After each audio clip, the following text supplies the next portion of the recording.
Hello everyone, guys, खुलुमबाय नोंथांमोनखौ बे गोदान भिडिअ गासिबो बरायनाय थाबाय आरोना स' दिनैहाय गोबावजोंहाय ब्लग लाना फैदों आरोना आङो थ' दिनैहाय माने आलासि फैगोन नालाय जोंनाव राजस्थाननि थ' बिसोरनो ओंखाम जाहोनो थाखाय माने प्रिपेरेसन सोलिगासिनो दङ आरोना आङो खुमब्राजों दाउजोंहाय संबाय ओमफ्राय मैखुन आलु थालिर मैखुनजों आलुजों भाजा ओमफ्राय मुला भाजा ओमफ्राय पनिरजों टमेट' ओमफ्राय चिकेन लकेल चिकेन आरोना ओमफ्राय दालिजों मैस्थाजों संदों आरोना थ' मालाबा देखायलांबाय थागोन आरोना लोगोसे लेस्रि भाजा संनोसै ओमफ्राय औवा मेवा मोखैखौहाय भाजा खालामना होनोसै आरोना मानो होनबा बिसोर बर'नि डिस मोनजायाखै होनना बुंदों नालाय थ' NGOनि मानसिफोर जोंनिनो जायगायावहाय खामानि मावगासिनो दङ बिसोरो गोबां मास जाबाय ओमफ्राय थ' बर'नि डिस जानो मानो होननानै बुंनायखाय माने थ' दिनैहाय आं माने बिसोरखौ इनभाइट खालामबाय आरोना थ' ओंखाम जानो थाखाय थ' प्रिपेरेसन खालामगासिनो दङ आङो संगासिनो दङ हारसिंनो पुरा गरम मोनजोबखाबाय आरोना पुरानो अयली जाजोब्बाय मोखाङानो संगासिनो दङ आरोना माने जोंनि बर'नि बिसोरथ' माने बेफोरबायदि संनानै जाया नालाय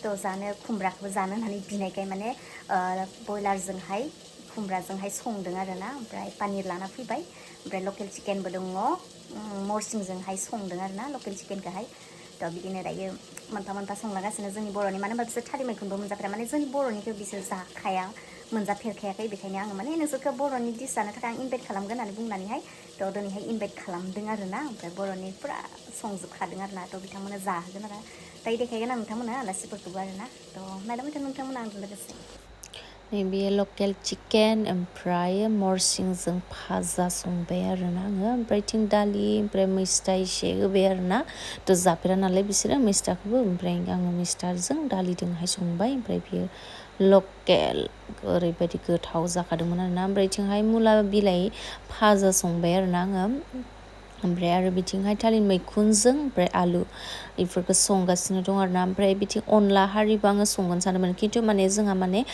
माइ गोरलै ओंखारनायखाय अनला हारि जाथ'वा नालाय बेखायनो आङो माने अनलाफोरखौबो संनानै जाहोनो हायासै आरोना ओमफ्राय थिं पनिर संदों आरोना आङो ओमफ्राय थिं लेस्रा भाजि एवबावगोन आरोना ओमफ्राय बिथिंहाय खुमब्राजों दाउ बेदर न'नि खुमब्रा ओमफ्राय बयलार दाउ आरोना थ' अनलाखौ जाहोनो हायासै नालाय थ' आरो बिथिंहाय दङ ओमफ्राय माने बेम्बु सुटखौहाय आङो भाजा एवदों आरोना बिसोरनोनो थ' जाफेरा होननानै बुंनायखाय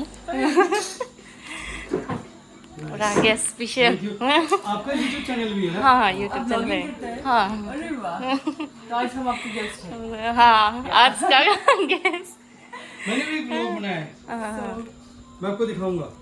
होगा दिखाओ तो हम कुछ बोलेगा आपके लिए जो ब्लॉग ब्लॉग बना रहा है ऐसी ब्लॉग वाह। तो हाय, मैं अवनी हूँ और हम राजस्थान से आए हुए हैं और आज हम संजना दी के घर में एक बोडो थाली का मस्त सा कॉम्बिनेशन आज हम ट्राई करने वाले हैं और इन्हें बहुत टेस्टी खाना बनाया और इसमें अब थोड़ा हेल्प करेंगे क्या क्या आपने बनाया। आई थिंक ये बीन्स का सब्जी है, ये लेस्री बीन्स हाँ बीन्स है, देन बनाना फ्लावर्स का फ्राई सब्जी है, देन मेरे लिए स्पेशल पनीर बनाया है क्योंकि मैं प्योर वेजिटेरियन हूँ, एंड दाल एंड इसको हम मूला का भाजी मूला का भाजी बनाया। तो आई एम वेरी एक्साइटेड और मैं बहुत खुश हूँ इसको खाने के लिए। Thank you so much for inviting. Com thank you हाँ अभी तो Sanjana ji thank you so much, आपने इनवाइट किया, हमको बुलाया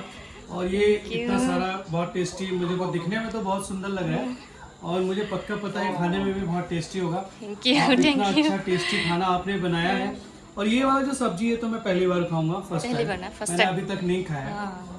इसको क्या बोलते हैं? बनाना फ्लावर हम लोग थालिर मैखुन बोलते हैं। थाली में मैखुन मैखुन बहुत टेस्टी है सच में। और ये भी बहुत टेस्टी है। ये क्या है? मूला मूला मूला हम लोग मूला, ये कुमड़ा और बॉयलर चिकन। Nice nice. और ये है पापड़। अरे वाह। ये लोकल और नाइस। तो ये मुझे को इतना सुंदर लग रहा है दिखने में। और ये वाला बीन्स है ना? बीन्स। तो आप कहाँ से इतना सुंदर खाना, इतना टेस्टी खाना बनाना सीखा है आपने? खुद से बचपन से ही। Thank you so much invite करने के लिए। मैं इसको खाऊंगा और खा के बताऊंगा कि ये कितना टेस्टी है। ये पापड़ भी मस्त है और दाल है ना? हाँ, मुझे दाल बहुत पसंद है। ये चम्मच से वाह, एकदम मस्त। आप तो पूरा मेहनत करके बनाए। और दोस्तों मुझे लगता है संजना के हाथ का खाना आपको जरूर खाना चाहिए, वो इतना टेस्टी बनाती है। आप उनसे कांटेक्ट कीजिए और इस टेस्टी खाने का पूरा आनंद लीजिए। Thank so you, much. thank you. Like, Coffee. subscribe and share. Come. ये देखो मैं भी बनाता हूँ। थ' दायो गासिखौबो जाखां हेरिखां जाहोखांजोब्बाय आरोना, ओमफ्राय जोंबो जाबाय, जानानैहाय सब खामानिफोरखौनो मावजोबनानै लाग्रोबाय आरोना, ओमफ्राय खामानिफोरखौ मावखांनानै दायो रेस्ट लादों आरोना। ओरैबायदि मेंखाबाय, माने सानै साथाममोन आरोना बिसोरो, ओमफ्राय बिबोनां नाहा हौवा हिन्जाव न'निफोर आरोना। ओरैबायदि खामानि थायो आरोना, एसे मानसिनो ओंखाम जाहोबाबो ओरैबायदि गोबां खामानिया ओरैबायदि जाखायो आरोना। थ' राजस्थाननिमोन आरोना बिसोरो दङ आरोना, ओमफ्राय बिदिनो हेन्डमेड बुहुत दा बुस्थु खामानि मावो आरोना, माने काप बानायनाय, ओमफ्राय बिदिनो ग्लासनि काप, गारि टायार, बेफोरजों माने बुहुत डेक'रेसन खालामो आरोना बिसोरो, ओरैबायदि मोजां मोजां बुस्थु बानायो आरोना। थ' जोंखौबो इनभाइट खालामगासिनो दङ, गावसोरनि सेन्टारावहाय फै फै होननानै बुंबाय थादों आरोना आंखौबो। ओमफ्राय थांनायथ' जायाखैमोन आरोना, आङो माने थांनाय जाखायाखै आरोना, माने थांगोन सानो, ओमफ्राय माने समबो मिलाया नालाय, ओमफ्राय बेखायनो थांनाय जायाखै। थ' आंबो सानबाय मालाबा आं लिंबाय थादों नालाय भिजिट खालामथारनोसै होननानै सानदों आरोना। थ' भिजिट खालामनायजों लोगोसे नोंथांमोननोबो आं भिडिअ शेयार खालामगोन, नोंथांमोननोबो देखायगोन बिथांमोना माबायदि खामानि मावगासिनो दङ, मा मा मावदों, मा मा बानायदों।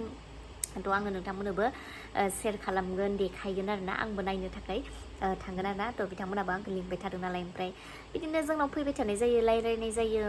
जोंहा बिबोनां सासे फंबायाबो माने खामानि मावो नालाय बिसोरनि आन्दारावनो।